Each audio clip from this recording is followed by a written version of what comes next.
अकोल्यात एका पर्यावरणपूरक उपक्रमाची गिनीज बुक ऑफ रेकॉर्डमध्ये नोंद करण्यात आली। अकोल्यातील धनश्री देव स्मृती सेवा प्रकल्प आणि निलेश देव मित्रमंडळ यांच्या संयुक्त विद्यमानाने छत्रपती शिवाजी महाराज मैदानावर शाडूच्या गणेश मूर्ती बनवण्याची कार्यशाळेचं आयोजन करण्यात आलं होतं। या कार्यशाळेत तब्बल 10,000 किंवा त्यापेक्षा अधिक विद्यार्थ्यांनी सहभाग नोंदवला।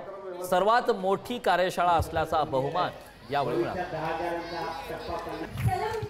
शाडूमातीचा गणपती पाण्याच्या बकेटमध्ये लवकर विरघळतोही आणि तो एन्व्हायरमेंटला काही हानी पण नाही पोहोचू शकत। त्यामुळे मला असं वाटते की ही जी कल्पना आहे ती एवढी मोठी कार्यशाळा भरवलेली आहे शाडूमातीचे गणपती बनवण्यासाठी। तिकडे ते आम्हाला सांगत आहेत की शाडूमातीचा गणपती कसा बनवावा, हे आमच्यासाठी पण खूप चांगलं आहे। आम्हाला एक नवी कला सुद्धा शिकायला मिळते।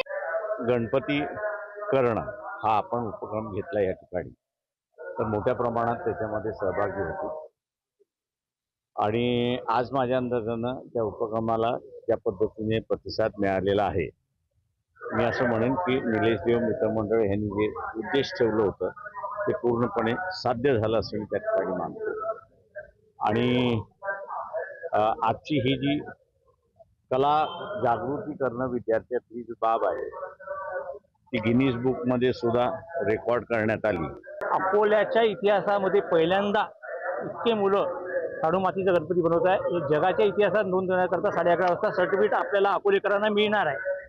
11:30 वाजता आपलं हे सर्टिफिकेट येणार आहे व अकोलेकरांचे व सर्व शाळेकरी विद्यार्थ्यांचे ज्या शाळेवाल्यांनी मला मदत केली त्या सगळ्यांचे मी आभार व्यक्त करतो। त्यांच्यामुळे शक्य झाले।